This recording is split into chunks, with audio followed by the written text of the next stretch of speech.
वृक्षाणि देव सवितर्दुरितानि परासु यद्भद्रं तन्नयासु। भद्रं कर्णेभिः शृणुयाम देवा भद्रं पश्येमाक्षिभिर्यत्रा स्थिरैरङ्गैस्तुष्टुवांसुस्तनूभिः विषेम देवहितं यदायुः। वेद प्रेमियों सुधीर श्रोताओं, संप्रति हम सब ऋग्वेद के तीसरे मंडल के 53वें सूक्त की व्याख्या में प्रवेश करने जा रहे हैं।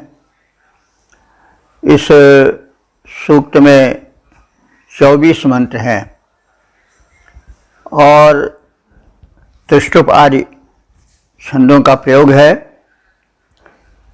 मंत्र दृष्टा ऋषि सभी छंदों के विश्वामित्र हैं और देवता इंद्र और कुछ अन्य देवता भी हैं जिनका परिचय मंत्र के साथ दिया जाएगा। अब इस तीसरे मंडल के 53वें सूक्त के पहले मंत्र की व्याख्या में हम प्रवेश करने जा रहे हैं। मंत्र दृष्टा ऋषि विश्वामित्र हैं, देवता इंद्र और पर्वत हैं, देवद्वय हैं और छंद त्रिष्टुप है। शीर्षक है इंद्र और पर्वत देवों का आवाहन। अब संबंधित मंत्र का सर्वप्रथम सस्वर पाठ हो जाए।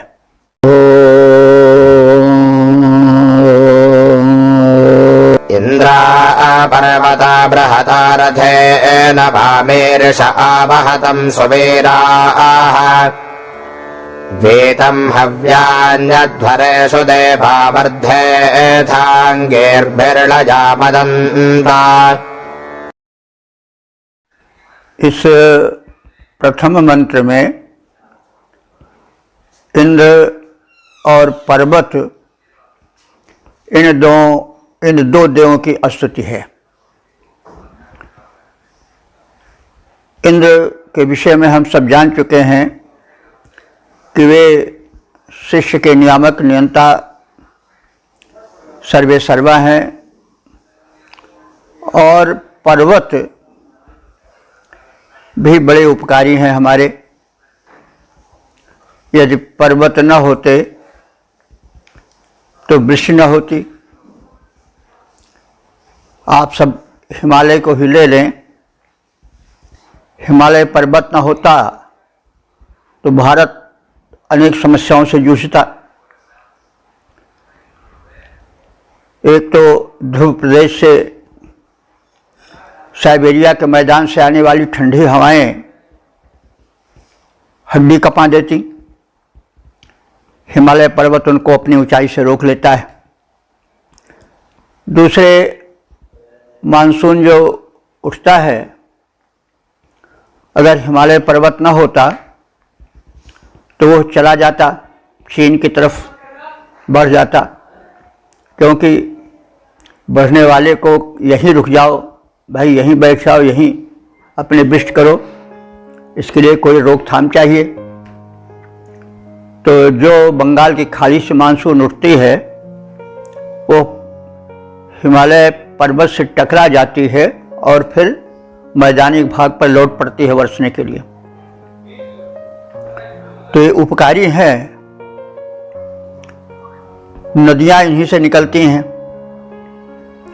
और इनकी ऊंची चोटियों पर जो बर्फ जमा रहता है वो नदियों को गर्मी के समय में भी अपनी बर्फ पिघला करके, जैसे उसका दया द्रव हो, वह आता है और नदियों में जल का अभाव नहीं होने पाता है।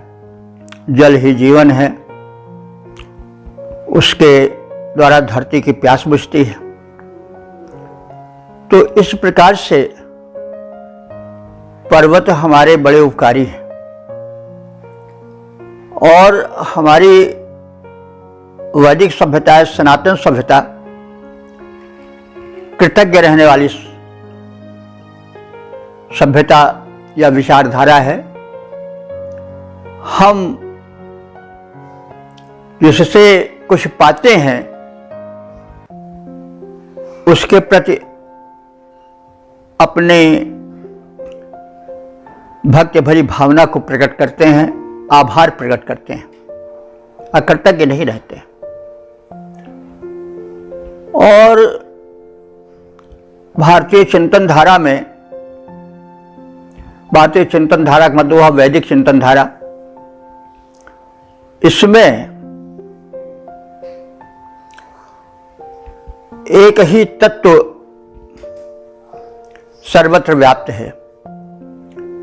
एक तत्व की ही प्रधानता कहो इसे जड़ या चेतन, क्योंकि सारी अभिव्यक्ति जो है, सारा जो आकार है उस निराकार का ही है।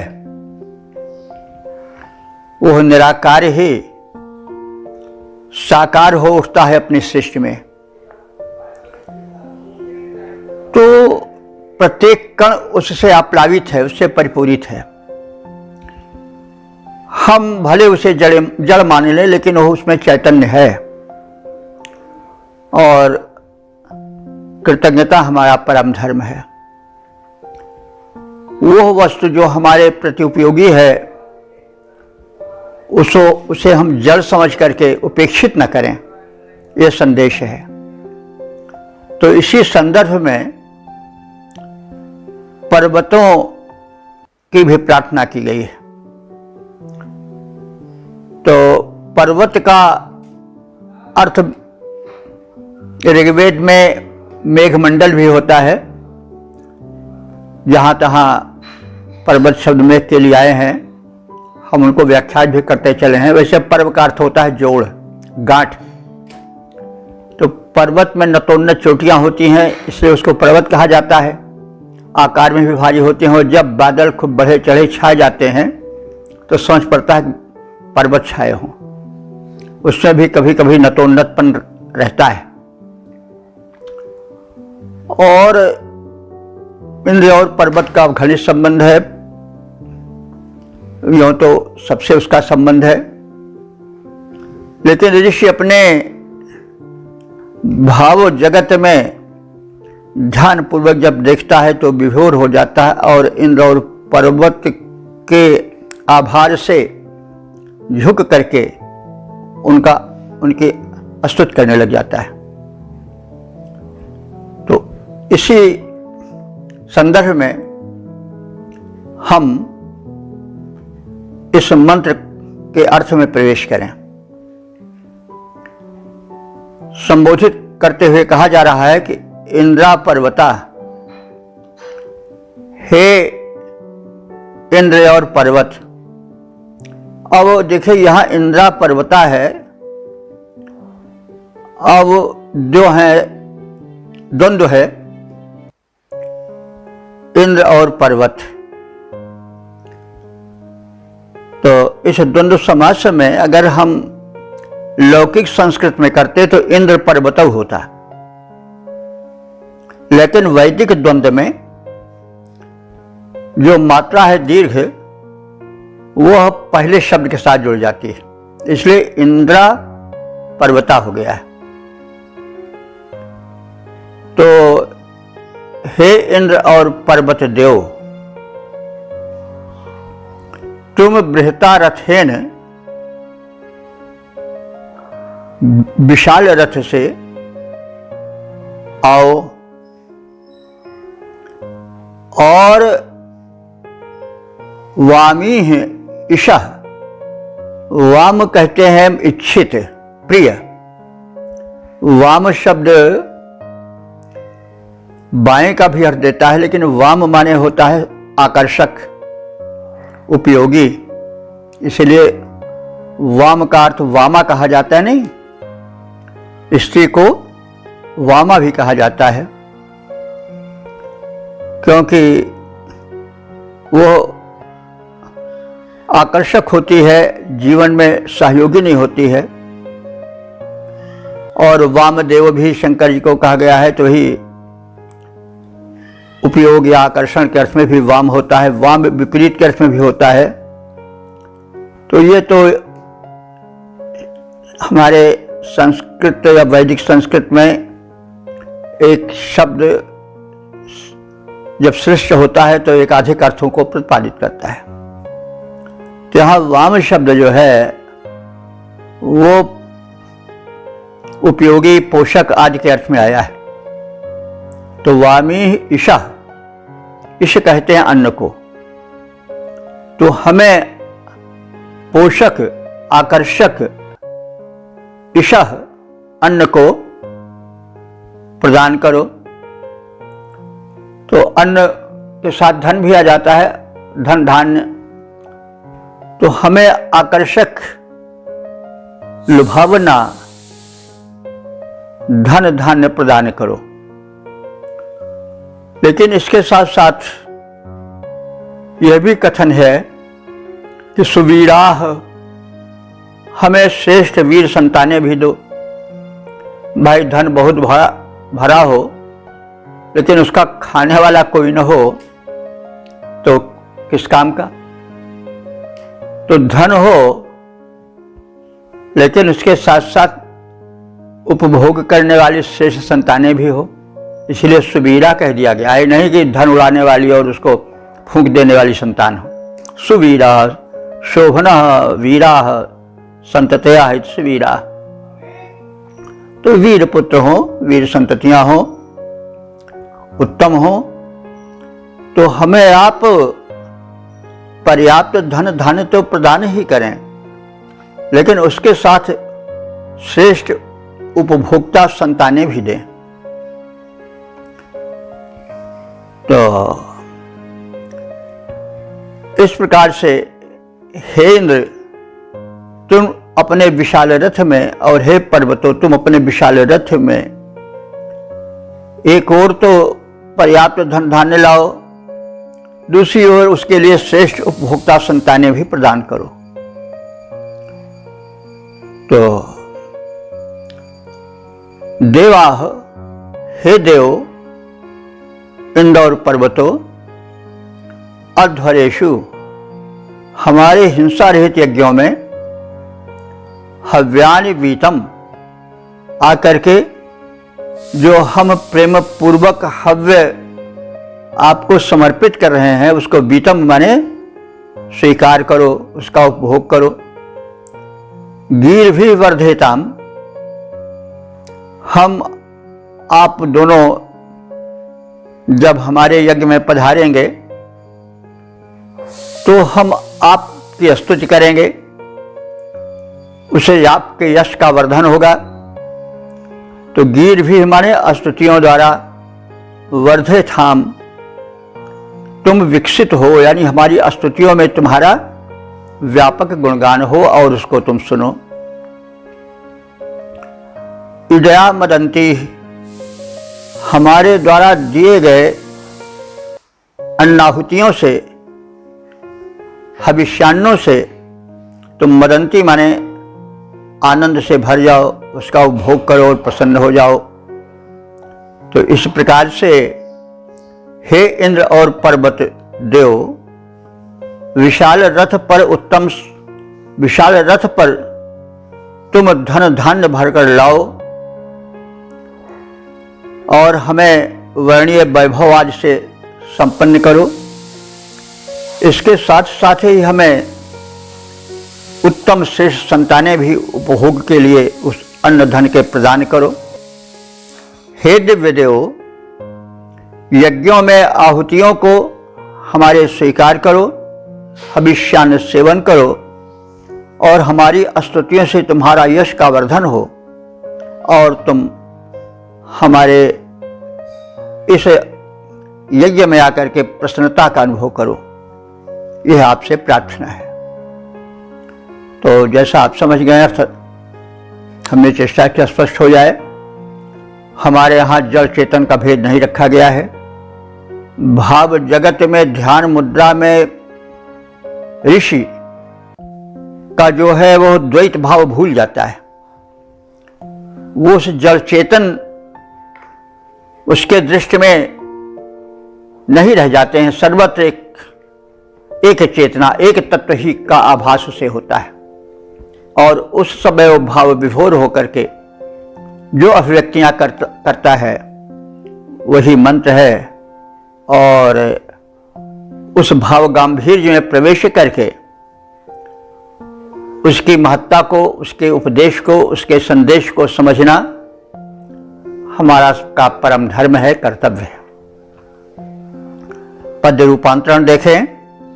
हे इंद्र और पर्वत, विशाल रथ द्वारा तुम दोनों आओ, उत्तम संतति वर्णीय विभव अपने अनुदानों से लाओ। हे दिव्य देव, यज्ञों में दी आहुतियों को स्वीकार करो, स्तुतियों से हर्षित होकर निज में आनंद अपार भरो। जो कुछ हम आपको समर्पित कर रहे हैं उससे आप प्रसन्न हो जाएं, और आपकी प्रसन्नता में मेरी प्रसन्नता है, मैं उससे धन्य हो जाऊंगा। यह आपसे प्रार्थना है। हे देवद्वय, तो हमारे यज्ञ में आओ, हम तुम्हें स्तुतियाँ सुनाएंगे, तुम्हारा गुणगान करेंगे, अपने को धन्य बनावेंगे। आप हमें भी अनुदानित करो और धन धान्य उत्तम कोट के दो, साथ ही साथ उत्तम कोट की संतानें भी दो, ताकि उस धन का सम्यक उपभोग हो सके। तो यह जीवन से जुड़ा हुआ एक सत्य है। हम जिसकी प्रार्थना करें उस परम शक्ति के निकट जाएं, उसका आभार अनुभव करें और उसे जो कुछ हमारे पास है प्रिय उसे समर्पित करें, और उससे संसार यात्रा को सुगम बनाने के लिए धन धान्य और उत्तम संतानों की प्रार्थना करें। हमें उपभोग युक्त वस्तुएं मिलें और उसके लिए उत्तम उपभोक्ता मिलें। तो यही तो सार्थकता है जीवन की, यही तो हम सब चाहते हैं। तो अब हम आगे बढ़ते हैं। ओम वेद प्रेमियों, सुधीर श्रोताओं, संप्रति हम सब ऋग्वेद के तीसरे मंडल के 53वें सूक्त के दूसरे मंत्र की व्याख्या में प्रवेश करने जा रहे हैं। मंत्र दृष्टा विश्वामित्र देवता इंद्र और छंद त्रिष्टुप है। शीर्षक है इंद्र से आश्रय प्राप्ति की प्रार्थना। अब संबंधित मंत्र का सर्वप्रथम सस्वर पाठ हो जाए।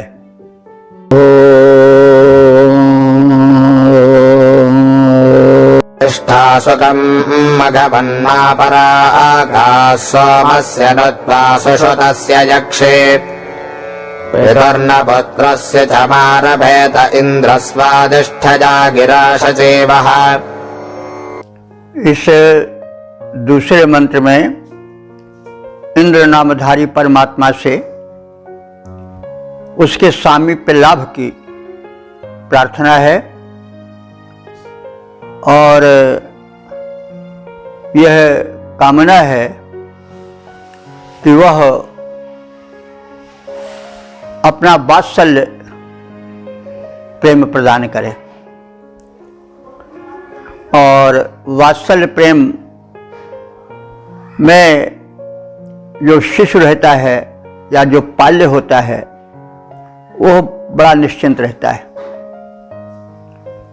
तो इसलिए वात्सल्य भाव से भक्ति को तमाम कवियों ने, विचारकों ने स्वीकार किया है। पुष्टि संप्रदाय में, हिंदी में, जिसके भक्त सूरदास आदि अष्टछाप के कवि थे, उन्होंने वात्सल्य भाव को वरीयता दी, क्योंकि बच्चा माँ की गोद में बैठ करके पिता के आश्रय में बड़ा प्रसन्न रहता है, निश्चिंत रहता है। तो इसी भाव की भूमिका में हम मंत्र को देखें। मघवन, हे इंद्र, तुम ऐश्वर्यवान हो। मघ ऐश्वर्य को कहते हैं, और वन माने वाला। तो हे इंद्र, तुम परम ऐश्वर्य संपन्न हो। कम सुतिष्ठ, तुम आनंद से युक्त हो, आनंद में स्थित हो। यानी आनंद रूप हो। कम आनंद को कहते हैं। एकार्थी यानी एक शब्दीय शब्दों में क शब्द भी आता है। क का आनंद होता है या कम का अर्थ होता है आनंद। तो तुम कम सुतिष्ठ हमारे इस यज्ञ में आकर के आनंद पूर्वक विराजमान हो जाओ। परामागाह मुझसे दूर मत जाओ, यानी हमारे ध्यान में, हमारे कर्म यज्ञ में सदैव विराजमान रहो, प्रसन्न रहो। नु अभी अव्यय है, क्योंकि त्वा तुम्हारे लिए सुतस्य सोमस्य अच्छे प्रकार से शोधित हुए तुम्हारे परम पेय सोमरस का मैंने प्रबंधन किया है, और उस सोम रस द्वारा यक्ष मैं यज्ञ कर्म कर रहा हूं। शचीवा इंद्र, हे शक्तिमान इंद्र। शची वैसे इंद्र के साथ उसकी पत्नी के रूप में जोड़ा जाता है, लेकिन जो ऋग्वेद का इंद्र है वो निराकार है। साकार तो वर्णन में इसलिए आ जाता है कि मानवीकरण हो जाता है काव्य में। तो मानवीकरण में जो अमूर्त है, सूक्ष्म है, उसका भी स्थूल रूप, मूर्त रूप हो जाता है। तो इस कारण जो वर्णन है वो काव्य में होने के कारण उसमें मूर्त रूप के दर्शन होते हैं, हाथ पैर के, स्त्री के, पुत्र के तमाम। लेकिन वास्तव में ईश्वर के न पुत्र है कोई अपना निजी, न उसके पत्नी कोई अपनी है, न उसका, वो तो सर्वरूप है। हम अपने भावना से उसके साथ संबंध जोड़ लेते हैं। कोई बुरा नहीं संबंध जोड़ना है, लेकिन उस भेद से दूर भी नहीं जाना चाहिए, यानी उस रहस्य को समझना चाहिए। अब यह नहीं कि अब शची हो गई तो पुराणों में जो वर्णन आए हैं उसमें मानवीकरण को इतना प्रबल और अंधानुकरण युक्त बना दिया गया है कि लोग भ्रम में पड़ जाते हैं और उसी को सही मान लेते हैं। फिर वही पर अर्थ की परंपरा भी अनर्थ के रूप में शुरू हो जाती है। इसलिए भाव जगत में प्रवेश करके हम भक्त क्षेत्र में आनंदित तो हों, लेकिन उसके यथार्थ से दूर मत जाएं।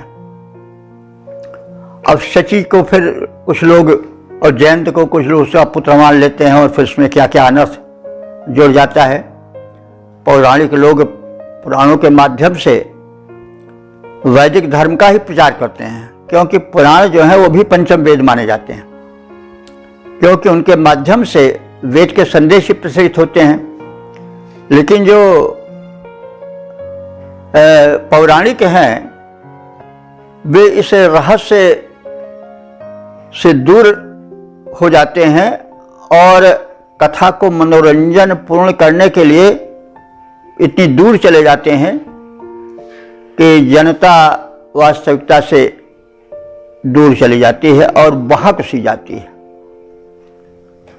इसलिए जो व्याख्याता हों, कथाकार हों,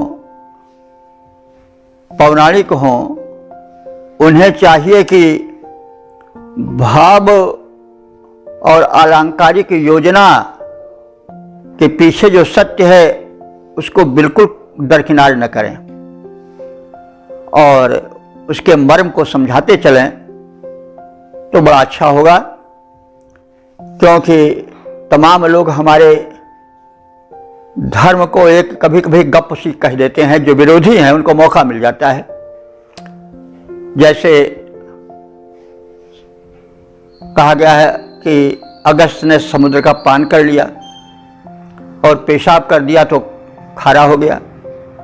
भाई अब यह संभव है? समुद्र के विस्तार को कोई नाप सकता है? न जाने कितनी नदियां उसमें अथाह जल भरती रहती हैं, लेकिन 2 अंगुर की भी वृद्धि उसमें नहीं होती। तो ऐसे समुद्र को कोई क्या पी सकेगा? एक एक मगरमच्छ, एक एक व्हेल और सील मछलियां हैं, वो एक एक सील के शरीर में, व्हेल के शरीर में 3-3, 4-4 हाथी खड़े हो जाएं। तो अब ये सब हमें तो अच्छा लगता है, लेकिन जो हमारे अब संसार बढ़ गया है ना, हम ही तक तो सीमित नहीं है। वो क्या समझते हैं भाई, जब बहकाने लगेंगे, नहीं अरे तुम्हारा धर्म तो गप्प वाला धर्म है, इसकी क्या बातें सुन रहे, देखो हमारा धर्म ऐसा है, लोग उसी में बहक जाते हैं। तो इसको हम थोड़ा विस्तार इसलिए दिए कि हम वेद का आश्रय लेकर के उसके मूल भावना को समझें, और पौराणिक लोग भी वेद को जरूर सुने, क्योंकि तभी वो न्याय कर सकेंगे अर्थ के साथ। तो कहने का तात्पर्य है कि यहां शची शब्द आया है। शची कोई स्त्री इंद्र की नहीं है जिसके हाथ पैर आंख नाक कान मुख हों, वो इंद्र की शक्ति ही शची है, और शक्ति के शक्तिमान के साथ ही शक्ति रहती है। शक्ति और शक्तिमान 2 नहीं होते हैं, वो रूप दे दिए जाते हैं। और वैसे भी देखा जाए तो मिश्रण है। कोई मनुष्य, चाहे वो स्त्री हो चाहे पुरुष हो, 2 के संयोग से बनता है। तो प्रत्येक पुरुष में आधा भाग स्त्री का होता है, क्योंकि उस संतान के निर्माण में स्त्री का भी तो उतना हाथ है। उसका रज है, उसका रक्त है जिससे बना है वो पिंड, और पुरुष का भी वीर्य है।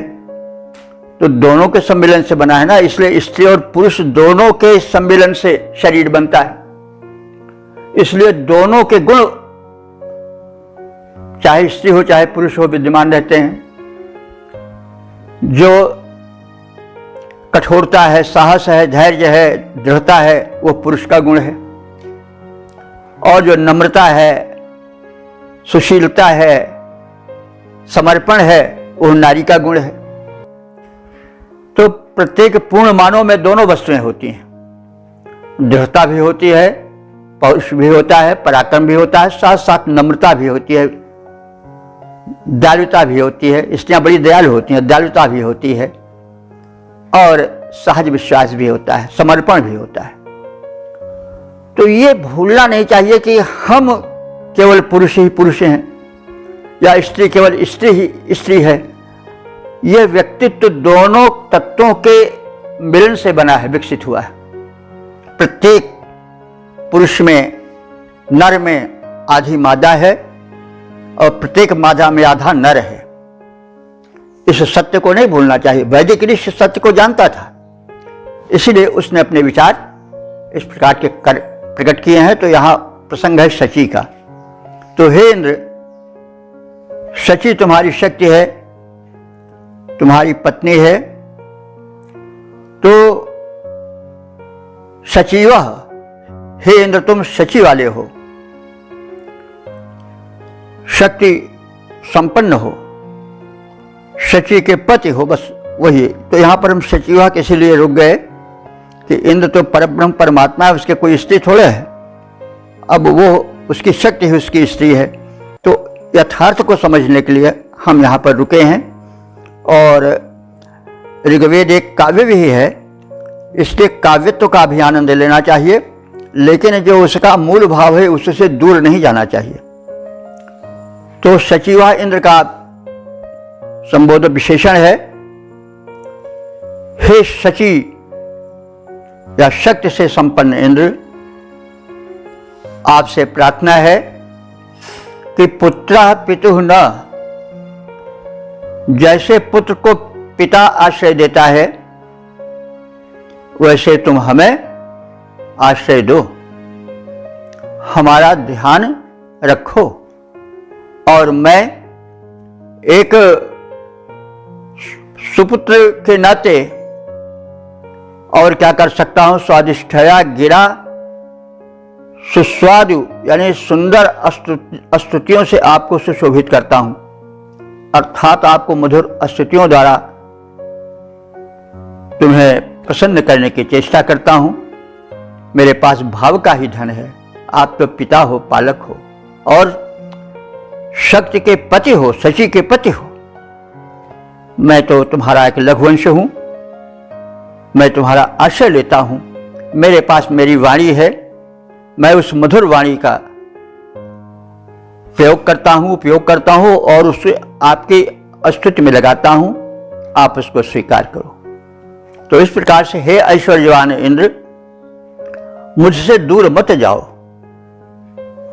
तुम्हारे निमित्त मैं परिष्कृत सोमरस, जो तुम्हें अत्यधिक प्रिय है, सोमरस को हम भक्ति भाव से भी जोड़ सकते हैं, सौम्यता से भी जोड़ सकते हैं, क्योंकि सोम शब्द से ही सौम्य भी बना है।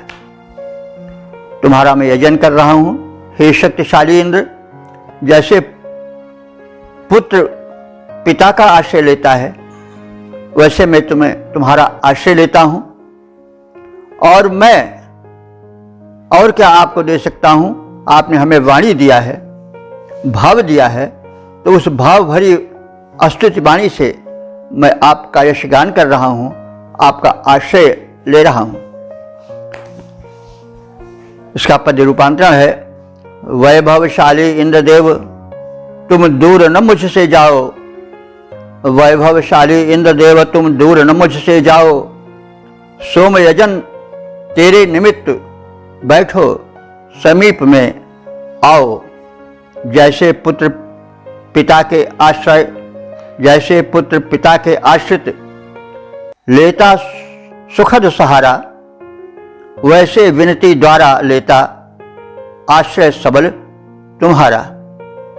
ओ वेद प्रेमियों, शुद्ध श्रोताओं, संप्रति हम सब ऋग्वेद के तीसरे मंडल के 53वें सूक्त के तीसरे मंत्र की व्याख्या में प्रवेश करने जा रहे हैं। मंत्र दशारिष विश्वामित्र, देवता इंद्र और छंद त्रिष्टुप है।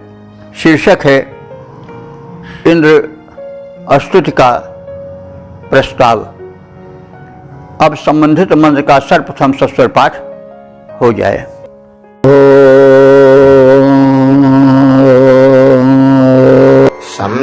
शंसावाध्वरिजो प्रतिबेग्रणेहेन्द्राजवाहः कृणवावजुष्टम् एदम्बरहिर्यजमानस्य सीताथा च भो दुःखमिन्द्राजशस्तम्। इस तीसरे मंत्र में इंद्र की भक्ति भाव से भावित होता अध्वर्य से कह रहा है कि हम सब मिल करके संवेत स्वरों में इंद्र का स्तवन करें और अपने अस्तित्व को प्रभावशाली बनाएं। तो होता को आप सब जानते होंगे, जब याज्ञिक क्रिया संपन्न होती थी तो होता जो था वह ऋग्वेद के मंत्रों से संबंधित देव को आवाहित करता था और अध्वर्य जो था वो स्वाहोच्चार पूर्वक उस आहूत देव को आहुतियां समर्पित करता था और उद्गाता सस्वर गायन करता था। ये सब आप सब जानते हैं। तो यहां पर कहीं स्तुति का स्वर क्षीण न हो, इसलिए कुछ भाव से आपूरित होता जो है वो अध्वर्य से अनुरोध करता है कि आओ भाई, हम सब मिलजुल करके उच्च स्वर में, संवेद स्वरों में उस अपने आराध्य इंद्र के गुणों का गायन करें ताकि वो अधिक प्रभावशाली बने। वैसे तो भाई चींटी के पग नेउर बाजे सो भी साहिब सुनता है। चींटी के पैर में नूपुर बांध दिया जाए जो बड़ा सूक्ष्म होगा तो उससे भी जो स्वर निकलेगा उसको भी वो इतना संवेदनशील है, उसके कर्ण इतने संवेदनशील हैं कि वो उसको सुन लेगा। यानी परमात्मा से कोई चीज अछूती नहीं रह सकती है। लेकिन फिर भी भाव जगत में स्थिति कुछ बदल जाती है।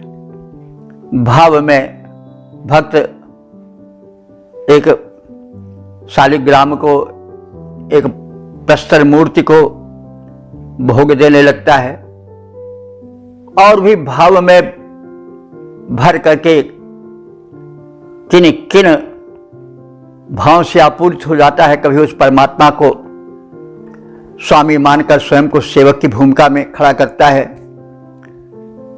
कभी उसे पिता मान करके पुत्र की भूमिका में खड़ा करता है, कभी भाई बंधु मान करके, मित्र मान करके उस भूमिका पे अपना खड़ा करता है, कभी पति और पत्नी के संबंध से भी जोड़ करके चलने वाले भक्त हुए हैं। तो बहरहाल उससे सामीप्य और सान्निकट्य प्राप्त करने के अनेक पथ भक्तों ने निकाले हैं और निकाले क्या है वो स्वतः निकल जाते हैं। जब भावना भरित भक्त भाव में तल्लीन हो जाता है तो फिर क्या स्त्री, क्या पुरुष, क्या भाई, क्या बंधु, क्या बिरादरी, कुछ दो नहीं रह जाते हैं।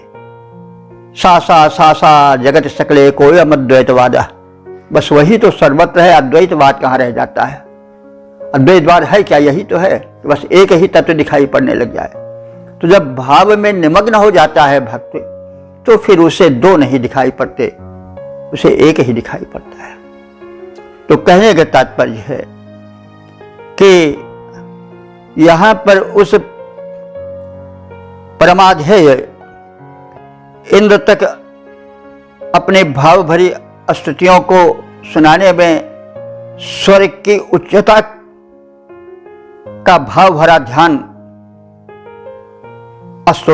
उस स्तोता या उस होता को हो जाता है और वह अध्वर्य से भी कहता है, जो स्वाहा स्वाहा कह करके आहुति डाल रहा है, कि तुम भी हमारे साथ मिलकर के गुणगान करो उच्च स्वर में, ताकि उस तक हमारी आवाज पहुंच जाए। तो अध्वर्य वह होता कहता है कि हे अध्वर्य गण, मैं प्रति गृणी है, तुम मुझे प्रोत्साहित करो और फलस्वरूप संसाव हम सब मिल करके इंद्र की प्रशंसा करें। शंस, शंस शब्द है, शंस का अर्थ होता है, अब उसी से तो प्राउपसर्ग लग करके प्रशंसा बनता है। शंस माने स्तवन करना, प्रशंसा करना। शंस धातु मूल शंस ही है। अब वो प्र उपसर्गा करके उसमें प्रकृष्टता जोड़ दिया जाता है, तो उसी से प्रशंस बन गया, फिर प्रशंसा बन गया। तो हम दोनों संसाव इस प्रकार से संवेद स्वरों में इंद्र की स्तुति प्रशंसा करें। इंद्राय जुष्टम वाह क्रमाव, हम दोनों इंद्र के लिए प्रेमपूर्ण स्तोत्रों का गायन करें। यजमानस इदम बर्हि, देखो यह यजमान के द्वारा बिछाया गया बर्हि माने कुशासन है, उसी पर तुम विराजमान हो जाओ। अथ माने तदनंतर इंद्राय शस्त्रम उक्थम भूत, इंद्र के लिए जो शस्त्र माने स्तोत्र कहे गए हैं, जो प्रशंसनीय हैं, उनका उच्च स्वर में गायन हो जाए। तो होता का कथन है कि हे अध्वर्युगण, हमें प्रोत्साहित करो, फिर हम दोनों मिलकर संवेद स्वरों में इंद्र की स्तुति करें। इंद्र के निमित्त प्रेमपूर्ण स्तोत्रों का गायन करें। तुम यजमान के इस कुशासन पर बैठ जाओ ताकि इंद्र के निमित्त प्रशंसनीय स्तोत्रों का गायन संवेद स्वरों में हो सके। पद रूपांतरण है, हे अध्वर्यु करो प्रोत्साहित, उत्साहित हम हो जाएं, फिर हम सब यों मिलजुल करके अस्तुत सुरेंद्र की तब गाएं। बिछा हुआ यजमान कुशासन बैठ यहाँ पर अब जाएं, ताकि इंद्र के रुचिर अस्तवन गाकर उनको जाएं सुनाए। ओ वेद प्रेमियों सुधीर श्रोताओं, संप्रति हम सब ऋग्वेद के तीसरे मंडल के 53वें सूक्त के चौथे मंत्र की व्याख्या में प्रवेश करने जा रहे हैं। मंत्र दृष्टार्थ विश्वामित्र, देवता इंद्र और छंद त्रिष्टुप है। शीर्षक है इंद्र का आवाहन। अब संबंधित मंत्र का सर्वप्रथम सस्वर पाठ हो जाए।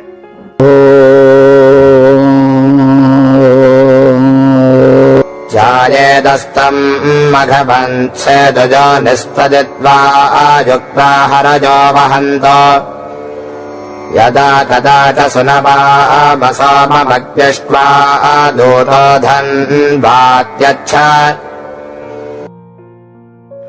इस चौथे मंत्र में एक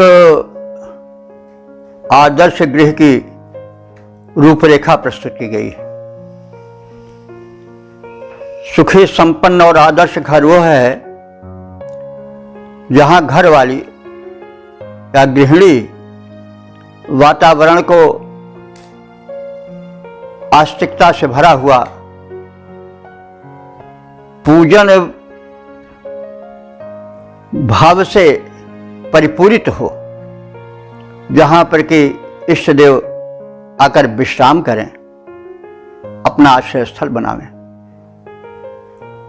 तो इसी संदर्भ में उस इंद्र से निवेदन किया जा रहा है कि हे इंद्रदेव, हमारे इस गृह में भी आगमन करो, जहां गृहिणी तुम्हारे स्वागत के लिए तुम्हारे प्रिय पेय को, सोम को तैयार रखती है।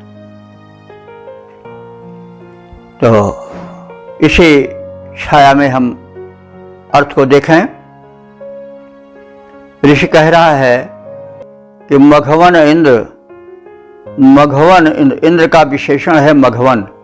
मघवन माने ऐश्वर्य संपन्न। हे ऐश्वर्य संपन्न इंद्र,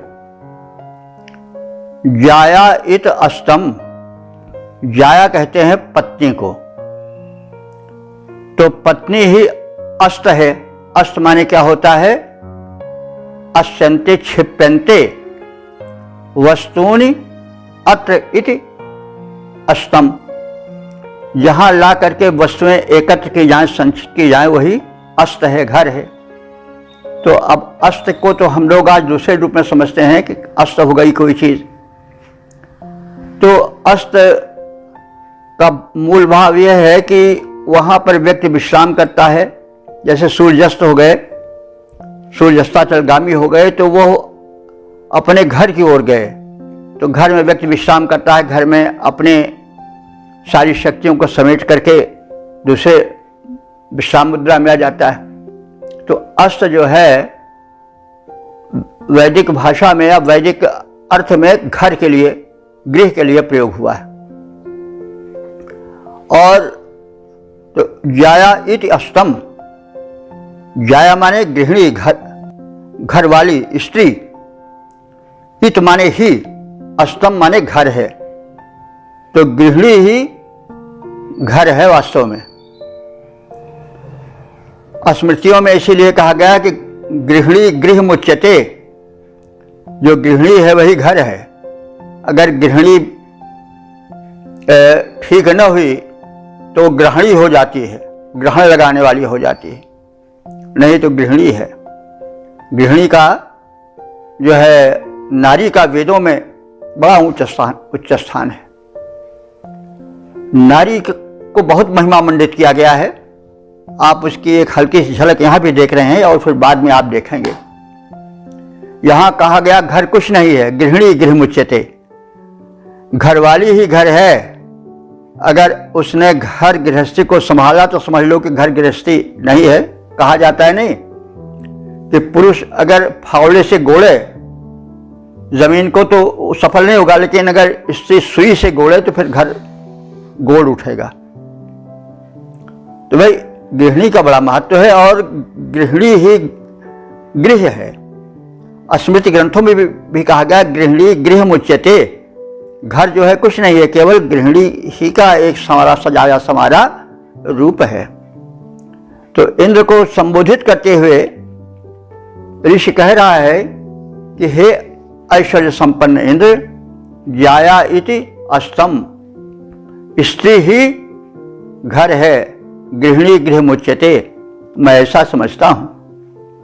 स इत योनि, वही इस घर को रहने योग्य बनाती है। तत्र इत, वही इस घर में हमारे, जहां पर कि गृहिणी ने घर को स्वर्ग बना दिया है, वहीं पर आप आओ। त्वा, तुझको युक्ता हरया वहंतु, रथ में युक्त माने जुड़े हुए अश्व खींचकर शीघ्र लाए हमारे घर में।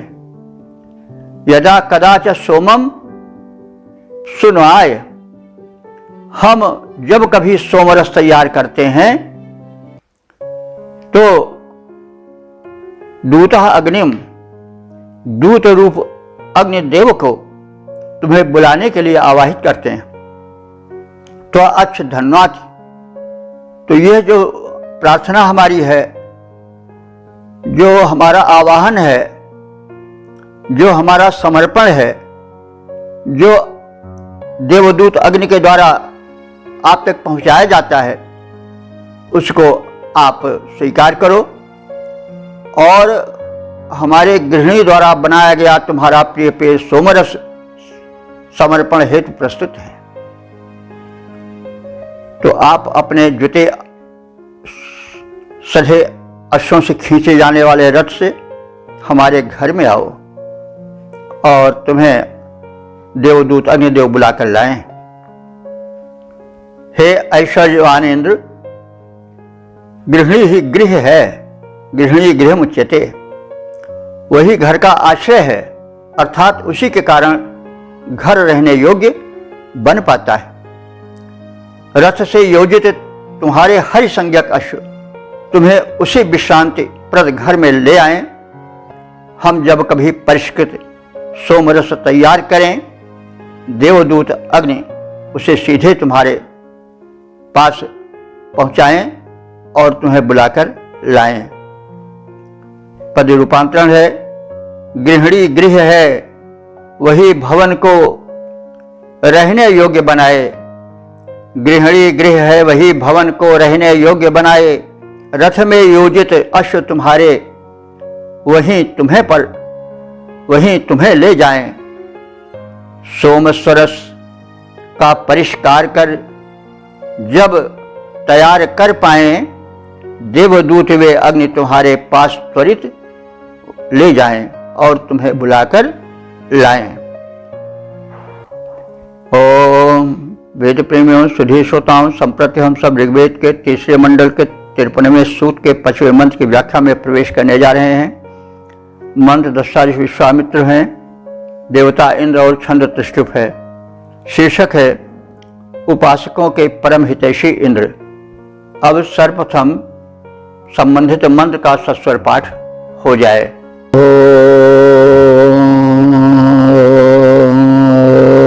पराजाहि मघवन्ना च जाहेन्द्रभ्रातरो भजत्रा ते अर्थम् यत्रा रथस्य बृहतो निधानम् विमोचनम् वाजिनो रासभस्य। इस 5वें मंत्र में भाव भरी भक्ति का महत्व विशेष रूप से दिखाया गया है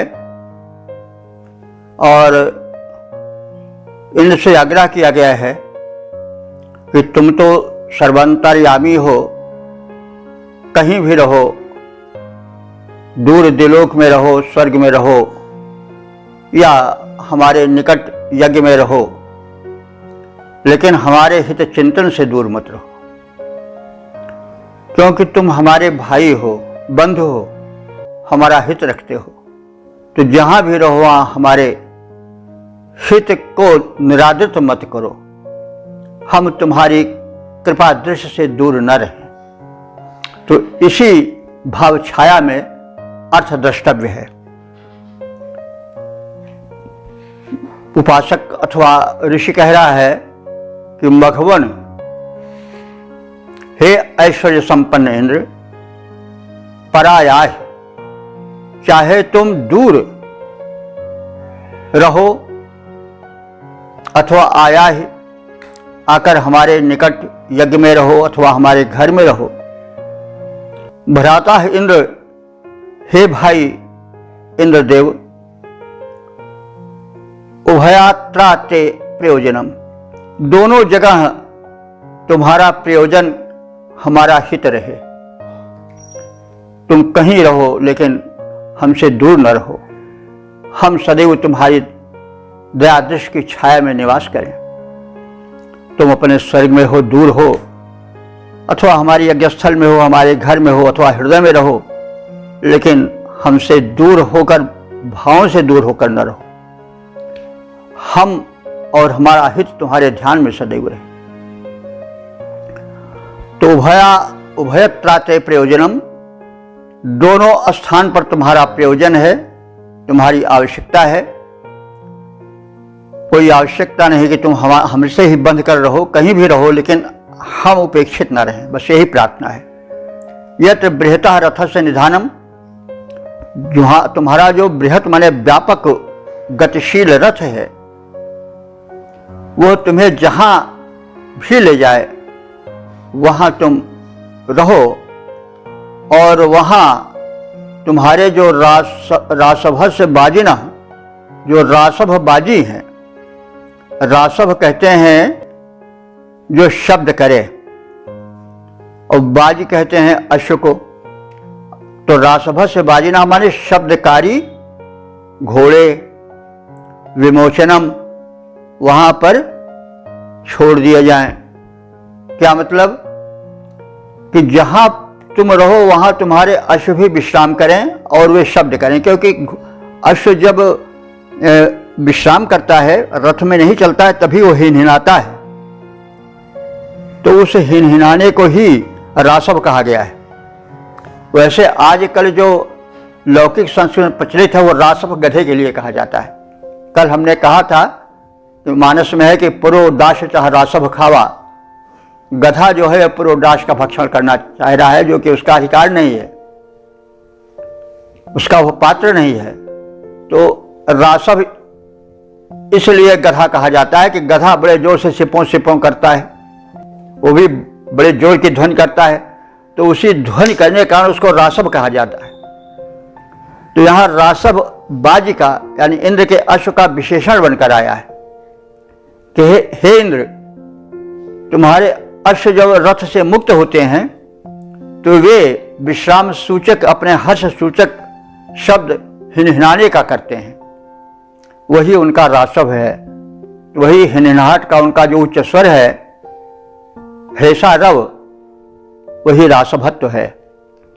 तो इस प्रकार से आप समझ लें कि रासव गधे को कहा जाता है आज के संस्कृत में, लेकिन गधे को जो बड़े जोर से शब्द करता है, खासतौर से जेठ बैसाख में, तो इसी शब्द के आधार पर उसको रासव नाम दे दिया गया।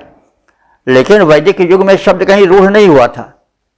अब यहाँ इंद्र के घोड़ों के शब्द के लिए रासव आया है। तो रासव बाजना, वे तुम्हारे घोड़े जो कि रासव हैं, यानी अपने हिनहिनाने के हृषा रव को तीव्रता से सुनाते हैं। तो हे इंद्र, तुम जहां भी रहो वहां तुम्हारे रासव विश्राम करें, वे अपने हृषा रव से, हिनहिनाने वाले उच्च स्वर से विश्राम और विश्रांति के अनुभव का अभिव्यक्तिकरण करें। तो कहने का यह मतलब कि जो आराधक है वो कह रहा है कि हे इंद्र, तुम ऐश्वर्य संपन्न हो, तुम कहीं भी रहो लेकिन हमारे होकर रहो। तुम भले ही हमसे दूर स्वर्ग में रहो, लेकिन हम तुमसे दूर न रहें।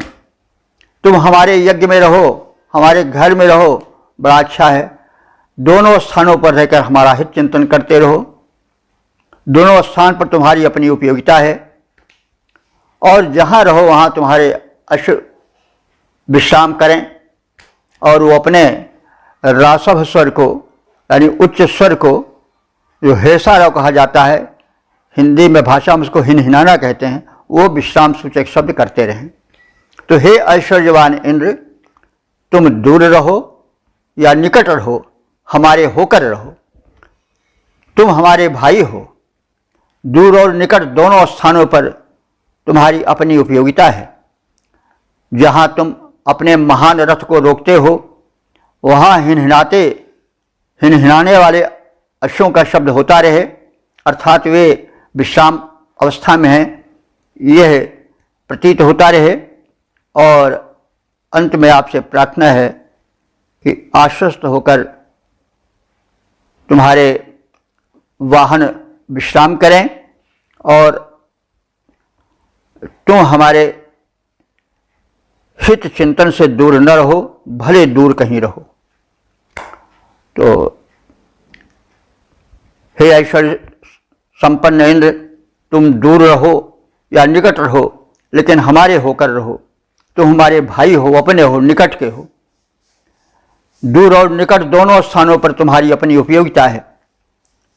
जहाँ भी तुम रहो हमारे होकर रहो, हमारा चिंतन करो, हमसे दूर मत जाओ और अपने साधन अश्वों को मुक्त कर दो ताकि वो भी विश्राम करें और विश्राम सूचक अपने स्वर को सुनाएं। तो यहाँ पर भाव प्रधानता है इनमें, यानी वो कभी न थकता है न कभी दूर जाता है, कहीं नज़दीक रहता तो हमेशा रहता है, लेकिन थोड़ा दूर नज़दीक की बात वो भाव के कारण है। तो तात्पर्य यह है कि वो जो शक्ति संपन्न है वो हमारे निकट सदैव रहे, क्योंकि सारा संसार, सारा ब्रह्मांड उसका है। अब यहाँ पर भाव आ जाता है वो दूर रहे तो भी, क्योंकि उसको सबको देखना है ना, हमें ही थोड़े देखना है। ठीक है, दूर भी रहे तो भी हमसे निकट रहे, हमारा ध्यान उसे रहे। तुम कहीं भी रहो, हमारे होकर रहो। यही इस मंत्र का मूल भाव है, सूत्र भाव है।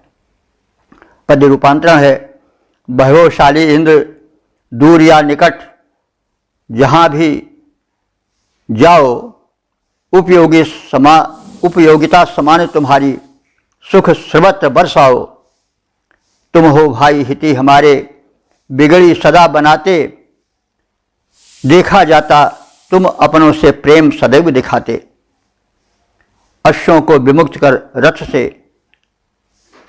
हो विश्राम दिलाते। इस प्रकार से तुम हम सबको अपना हिति बनाते। हम आपके आगे अपना शीश